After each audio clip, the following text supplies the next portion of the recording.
This is the best solo guide to Infinite Warfare Zombies in Spaceland Easter egg. If you guys are excited, make sure to like the video, subscribe to the channel, make sure to hit that bell notification to never miss a single video, and let's jump in right into this guide. This is the best Kindle 44 setup in Infinite Warfare Zombies. For the optic, you can go to your own choice. I run the ELO. For attachments, I run the suppressor, laser sight, extended mag, rifled barrel, and FMJ. For the best M1 class, the optic is going to be your peripheral preference. For attachments, I run the FMJ, extended mag, the stock, laser sight, and quick draw. For the best cards, which is scope dollars, $300 bonus for each kill with a sniper. Eagle-eyed, sniper rifle hits are always critical hits. Nade party, your grenades slot will regenerate over time. Mana up, regenerate health faster. Best for last, the last 4 bullets in your clip have increased damage. All right, as soon as you spawn into the map, you're going to have a power switch that you need to turn on the left. Now, just melee all the zombies on round 1 to save as much points as possible so we can come out of spawn with a lot of points. We can open all the doors. After you get enough points, I highly recommend purchasing the M1. Throughout the game, this thing will be your best friend. One body shot or just melee, or it's going to one-shot the zombies anyways. You can do a body shot, melee, do another body shot, then melee for extra points. And just watch out for this glowy backpack with this glow on it. Sometimes this will have some tack grenades or even cash. Make sure to purchase up in toms. If you really want to maximize your points, to shoot a couple bullets, melee the zombie twice, shoot a couple bullets, melee the zombie twice, or you can use the M1, you can shoot it once, you can melee that, or you can shoot it twice, then melee. If you have a chance, please rebuild the barriers for extra 10 points. So once you hit round 5, if you don't get a clown round, make sure to pop scoped dollars. This is going to allow us to get a $300 bonus for each critical hit with the M1. So watch this, watch our points. It's going to go up dramatically. We're going to get a lot of points for this. So I'm going to keep getting these headshots here. I'm going to open up the first door here for $750 so we don't get crammed getting headshots here just like this. We're going to save as much points as possible here. If you look on the right side, that is how many kills you can get without it's going to be running out at that amount of time. So we're going to keep getting kills here like this. With each kill, it's going to go down with that orange bar. So we can only get so many kills with that. So once it goes away, we have about 10,000 points exactly, which is great for this. Shoot a couple shots, melee, shoot a couple shots, melee, shoot a couple shots, melee. Don't be like me and get red screened. All right, I'm not going to buy that nuke yet because I'm trying to maximize my game here. Trying to maximize my game. So the first thing I do is I purchase this door for $1,000. I'm going to purchase this door for $1,500, and I'm just going to keep going straight here. And right beside this rocket trap, there's going to be another power switch right next to the bubble cars. We're going to hit this power switch right here. And just for protections, we're going to get Tough Enough, which is the juggernaut for this game. So it's 2,500. Right next to the Volk on the right side, we're going to hit this terminal here. Give it a few seconds for the portal to kind of open, then interact with it. You're going to teleport through it. Look behind you. We have 1 blue light, which we need 3 more. So we come straight up these stairs and buy the store for $12.50 inside of the arcade machine. Hit the power switch on the left side here, just like this. And this is going to be the fun part. We need to get as much tickets as possible by playing these mini games. This machine right here is the black hole machine. Is kind of random. So the reason why we need tickets is because we need to use this for certain steps of the game, which it's so much better to get this early on because you're just playing these mini games throughout these rounds. So just keep hitting this machine until it doesn't let you no more. Now just go ahead and do this machine over here. Just play a cryptid attack. You just throw the balls onto the little thingies, the metal slots, and it'll go down like that. And then once you hit them all, you'll get 100 tickets, which is pretty nice. So you can actually hit this for like 5 times before I can actually be runned out. You can also come down here and play the basketball. You can, like, if you aim up high, you're more likely able to make it just like that. So it's pretty easy and simple. There we go. Another 60 tickets. There we go. I just hit all of them all. Well, I thought I did, but 50 credits. Tickets, not credits. You don't have to get all the tickets right now. You can do this between rounds if you want to. So make sure to buy a pair of golden teeth and purchase the arcane core on your M1. Make sure to activate this terminal on the left-hand side and go through the portal. Now we have 2 out of 4. Open the door on the right side. Open up the next door for $12.50. Go up the stairs and hit the power switch. Interact with the panel on the left-hand side of the portal and go through the portal. Once you go through it, look behind you. Now we need 1 left. Head into Polar Peak. Purchase the next door for $12.50 and activate the last power switch. Interact with the left terminal next to this snowy guy and go through the portal. And then look behind you, and that's the last one. Enter the Pack-a-Punch room and now activate this UFOs and they will come out of the portal. So now we need to build the Setacom, which is 3 different parts that we need. One spawn can be next to this bench right in front of the Pack-a-Punch. Next one can be on top of this balcony next to the alligator mouth on this bench. And the last and third final location can be found found in the arcade room on top of this trash can right here. Now for the boombox. The first spawn can be found in the spawn area in this corner. The second spawn location can be next to the water fountain right here on this counter next to the cash register. The last and final location can be found at downstairs just by the store for 1,000. It can be found in the kitchen on the counter right underneath the microwave. Now for the umbrella. The first one can be found next to the Tough Enough machine, which can be in this corner. The second location can be found on this red bench next to the slides. And the last and final one can be found in Polar Peak next to the shirts, which can be on this counter. Once you have all the parts for the Sedicom, you need to locate the DJ, which the first one can be found right here next to the water fountains. The second spawn can be found next to the Tough Enough perk. And the last and final one can be found in the Kepler system next to the alligator mouth right here. And once you found all three parts of the Sedicom, go to one of the spawn locations and give it to the DJ. And now we have to wait 2 rounds. In the meantime, let's work on the Easter egg steps. So to get the wind attachment for the M1, which is like one of the best setups with the M1, we need to get trap kills with this trap right here, which costs $750. Just get a horde of zombies, activate the trap, give it a few seconds, and it's going to obliterate everything in its path right here, just like this. And it should get this done pretty quickly. Also, if you see these red coins, make sure to pick them up. Once the UFO is going into a different direction, that means you've done it right. So use the arcane attachment on your M1 to get kills, to feed souls into the UFO. For this particular step, I like using eagle-eyed because it just one-shots everything. And it's really good for this step too. As you get enough kills, this orb will drop, which is called, it doesn't have a name. You just pick it up and you put it on your M1, and it's one of the best attachments for your M1 in the entire game. It is that overpowered. So after it's been a couple rounds, we can actually head back into the DJ and grab that satellite, just like that. So we're going to build the shredder for this Easter egg because it's the most easiest one to build and it's really good for the boss fight. So for the first step, we need to find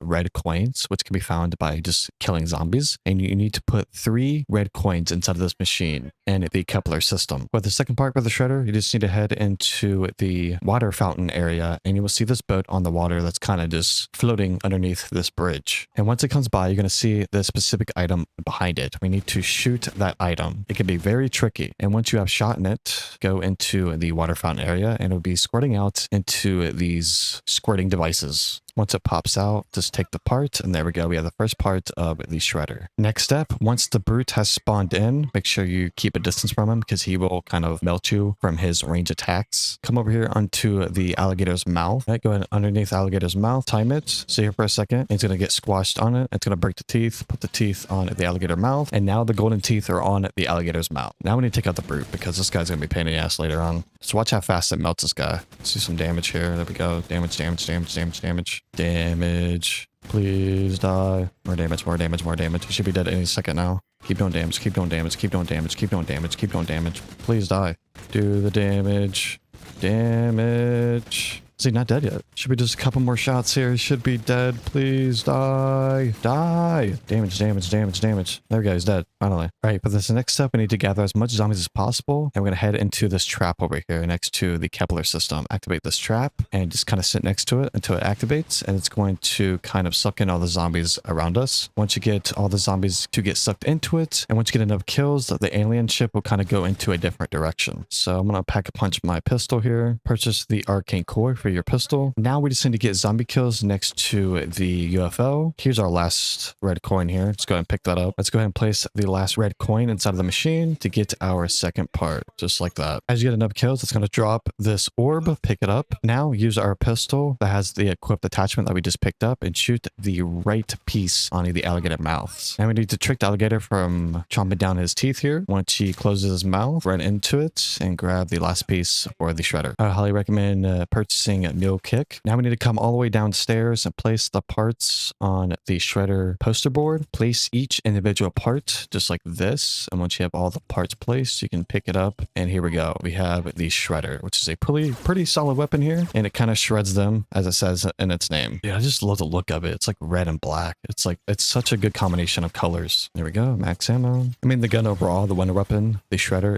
it's pretty decent. It melts zombies, as you see here. It does pretty good in damage. damage, which is not the best wonder weapon in the game, but it gets the job done. I think that's all that matters. I think all of them kind of do the same amount of damage here. Just look at the damage on this sucker. It's actually really good. It's melting everything. Oh, we have insta-kill. Here we go. We need to stack up points here while we're at it. And let's test it against the boss here and see how much damage it does. All right, let's do some more damage here. Let's see it. All right, he's taking his helmet off. All right, let's do more damage. There's 1, 2, 3, 4, 5, 6, 7, 8. Took 8 shots, which is kind of crazy. So to make a sentry gun, take 2 green coins like this and take a red coin and place it into this machine and next to this pack-a-punch area. And this will give us a sentry gun. This is highly recommend for the Easter egg steps. And now I'm going to pack-a-punch the M1. It's so good. There we go. It's now pack-a-punched. In the meantime, we're kind of ready for the Easter egg for the steps. At this point, make sure to get all of your perks and just get your upgraded weapons as needed and make sure you have everything ready to go because this next part is kind of rough. So for the satellite, there's going to be different place locations that you need to defend this. Each time it increases its time limit that you need to defend it. One location can be found right here next to the Mill Kick perk machine. Another spawn location can be found next to Polar Peak right in front of it in this area over here. Another spawn location can be found in the Kepler system right next to this water fountain, which this is our first placement. Another location can be found in the Polar Peak right here on the floor. Another location can be found in the water fountain area just right here. Another location can be found next to the bumper cars right here in this corner right next to the trash can. Another one can be found in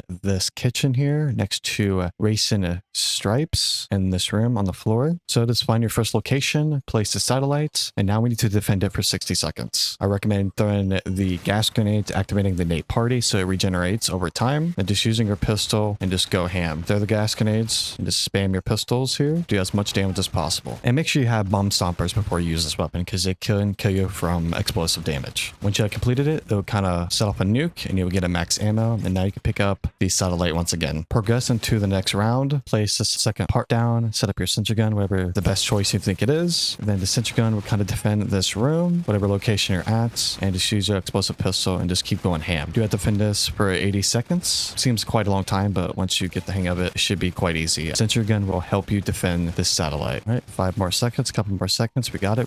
Defend it. Once it explodes like a nuke, pick up the part once again and grab the max ammo. Make sure to end the round once again. All right, just find your third and final location here. Once you're in the right area, your screen will kind of shake. All right, place the last part down, set up the sentry gun, and now we need to defend this for 120 seconds, which is, it's kind of easy, honestly. Just set up your sentry gun, keep using your explosive pistol, throw your grenades, whatever you have, and just keep spraying the satellite and defend it with all your life. After completing all 3 Seticoms 3 different times, take the Seticom back to the DJ. Wait 2 or 3 rounds, head back to the DJ once again, and he will give you a device. Head into the Pack-a-Punch portal machine. You're going to place these devices in, the first one will be placed in front of the portal. The second will be placed on the left-hand side. The second will be placed on the center front. Then the last one will be placed on the right side. The reason why it's set up like this is because each area device that is placed in that specific area is coordinated to a specific wonder weapon inside of Zombies in Spaceland. And this is how we're going to remember these colors. On screen here is a colors that you can remember them by writing them down, which left is blue, the top is green, and right is red, and the middle is yellow. There's going to be a UFO floating above you. As it plays a weird sound, it's going to display a specific color. As it shows on the UFO, you need to write those colors down. Then as you see them, you need to, in quick successions, as it's ready to be done showing you all the colors, a sequence will start. All the devices that you planted on the ground will be having a white glare off of them. And this time you need to activate those devices and those colors in that specific order in quick succession. Each fail attempt will spawn in a brute, and once you've done it successfully, it will spawn in a max ammo. You only have to do this 3 total times. After completed all the Simon Says, it will give you a bunch of clown spawns that you need to take down, and it will give you at least 50 that you need to take down. And once you take down all the clowns, the alien will spawn in front of the Pack-a-Punch machine in that portal. You can hit some quick shots as he spawns in, but I wouldn't highly recommend doing that. And this is the actual boss fight itself. The alien will kind of rotate between on top of rooftops, on top of buildings, sometimes on the path of the bridge where you go underneath the bridge onto the spawn area or onto the middle area. And basically, this gets very interesting. He's going to hit you some quick shots at you, maybe 2 or 3 shots, and one shot could be like a pushback. It barely does any damage, but if he hits you like 3 times, you're basically dead. So if you get hit by an alien once or twice or smacked by a zombie, you're down instantly. So you pretty much have to train around this whole area. I usually train all the way way through spawn, all the way onto the middle area of where the portal is, of where he exactly spawned in at. So if you just keep making a giant circle around this whole area and just use your shredder or whatever wonder weapon they're actually using, keep hitting quick shots at the alien and make sure you hit every single shot. And he has a collar on his neck that identifies what health indication that he's at. So if he's at green, that means he's at full health. Once he gets to yellow, that means he's about to be halfway dead